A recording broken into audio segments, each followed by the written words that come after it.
Hello. It's day 3, and I want to talk about this pink book. College was the time when I got to a bad place when it came to my weight. I don't actually know my heaviest weight because I never weighed myself in college. I was totally adverse to ever stepping on the scale because if you don't see something, then it doesn't exist. You catch, you feel in my logic. It wasn't smart, but I also knew, even though I hadn't weighed myself, I knew that I had a problem. But even not going by weight, I was completely unhealthy. I couldn't go up the stairs comfortably. I couldn't go down the stairs comfortably. I slept poorly. My back always hurt. My hips, especially my right hip just killed me. And keep in mind, at the time, I was like 22, 23 years old. Oh my gosh, it was like my superhero origin story. It was like the turning point. I had to do something. I didn't have any real success with weight loss until about 2013 or 2014. And part of the reason I had some success was because of this pink book. I was at a bookstore and I wasn't looking for a diet book per se, but they had this big stack of books on one of the back tables. And all of the books were on sale because they were damaged. Look at the damage on this book. I got this book for about $2 because of that. Can you even see that? That and maybe, do you see how it's like ripped? It's almost like somebody ran a box cutter up the side of the book. But that right there, that little rip. And oh my gosh, you guys, damaged book for like 80% off. Of course you have to pick it up. You have to pick it up because at that time I had tried a few diets, but I really didn't know what I was doing.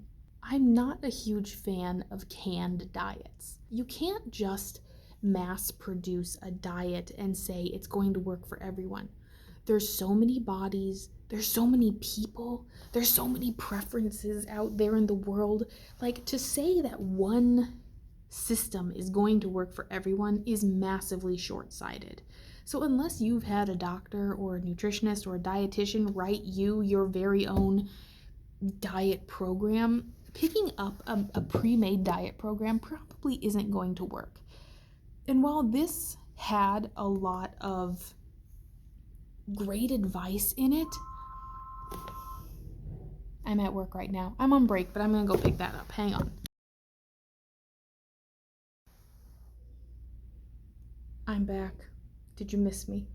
I managed, between the advice in this book and my own personal struggles, I managed to go from 234 pounds to about 205. I never got below 200, and man, and I'm going to talk a little bit about why that is, but I want to talk about this because this is one of the programs with which I had success. And like I said, great advice in here, but also some stuff that was really not working for me. But I will say, like as noted by the number in the corner, I'm not 234 pounds now. I did regain a lot of weight, but I'm not back to my heaviest weight. And I would say that the reason I'm hovering about 10 pounds lower than I used to hover is because of some of the advice in this book. So let's go over the good stuff and also the bad stuff. So one of the genius? Yeah, I would say genius. One of the genius points that this book made was that you don't have to start your diet right away. When you decide to diet, it can be really tempting to like slash your calorie intake to half and go to the gym like 3 hours every day. But this book advises that you don't start your diet right away. This program advises you to take a week to plan first. And I know that we only have 365 days. It's not a lot of time, but that planning week, that initial planning week was super important the first time I went through this health related process. And it's something that I'm not going to skip this time, even if I really, really want to. So yes, advice number 1, take a week to plan and research before you jump in head first. It's so simple. Why did I not think of that on my own before I, had to pay like $2 for this damaged book? The other no-brainer that has stuck with me for, a whole decade now is this book recommends that you eat sitting down.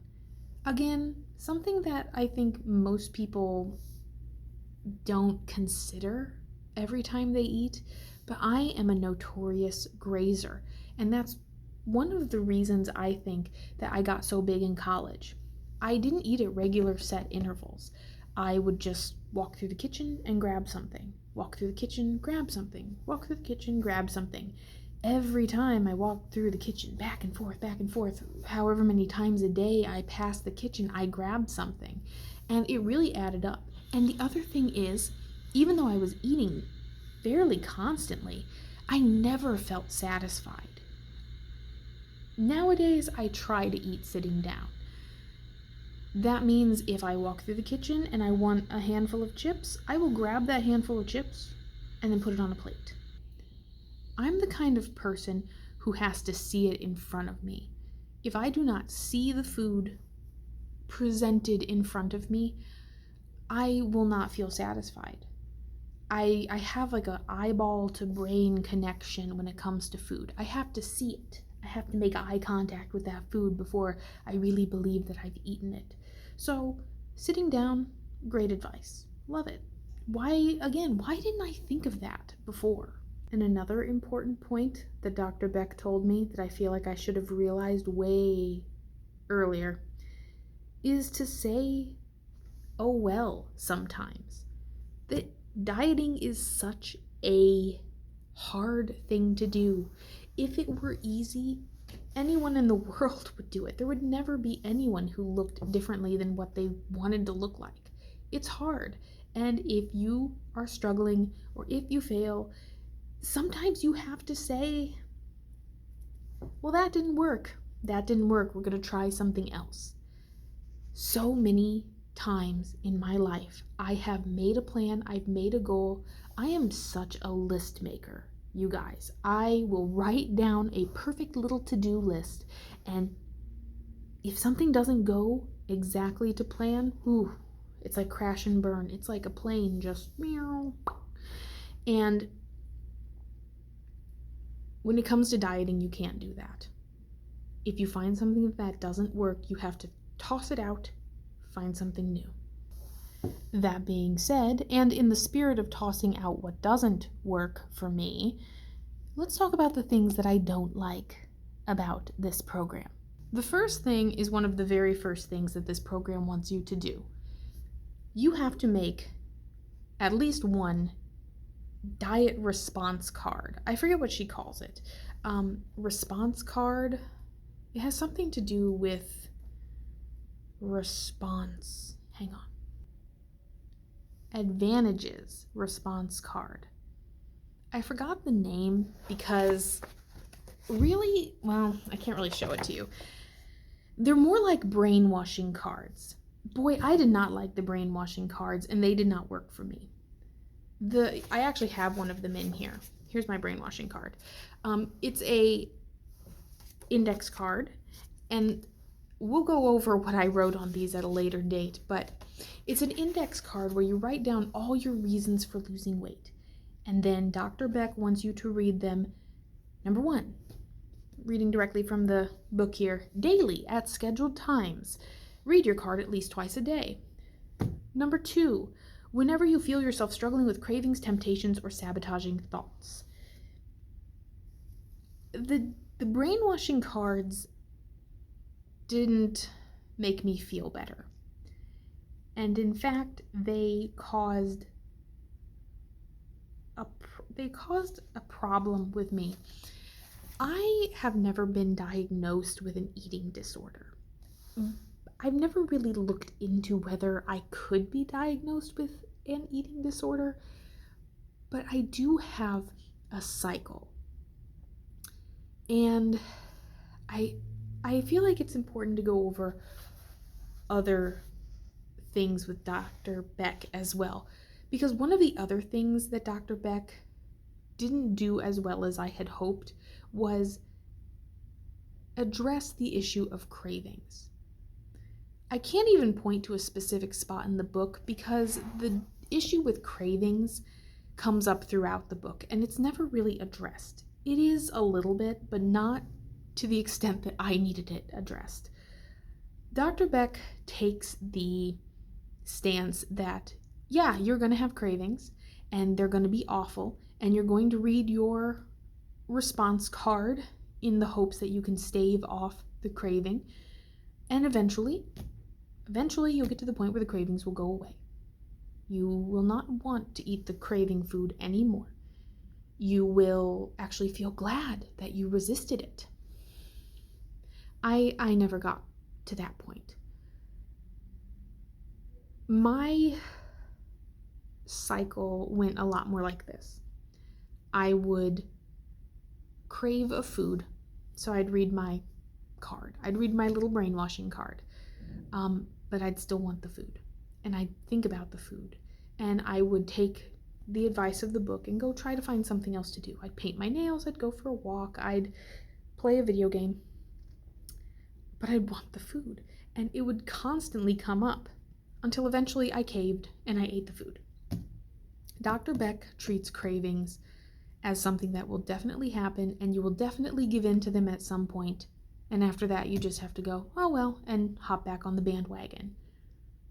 Which would work for a lot of people, I think. But for me, for somebody as fat as I am, I hate thinking about food. I hate thinking about food that much. There's a story in here about a guy resisting bread, and he goes to his favorite restaurant that has his favorite kind of bread, and he resists and resists and resists because he's not allowed to eat bread. But then he finally caves and he eats the bread. And after he eats the bread, he goes, oh well, I can't really do that. I don't want to use the word binge eating, but I don't have another word for it. My cycle looked something like this. I would restrict throughout the week, and then on Friday I would allow myself to binge. I never restricted on Friday. It was my way of trying to control a cycle that I knew I couldn't break out of. I did try to break out of it multiple times, and I have a memory from that time period around 2013, 2014 where I was playing Skyrim and I was out of calories for that day. I had eaten my daily allotted amount and I was starving. I was playing Skyrim, I was in Markarth, and I was so hungry. So I went and I got a bowl of carrots. I ate my carrots, while exploring the countryside of good old Skyrim. And oh my gosh, I felt so guilty. I felt so guilty about that bowl of carrots, you guys. And that's just one example from the time period, but there were plenty of others. And to this day when I play Skyrim, I still associate the act of playing Skyrim with the taste of carrots. I actually really like carrots, and I really like Skyrim, but they don't really go together, do they? They shouldn't, at least. So, yeah. Dr. Beck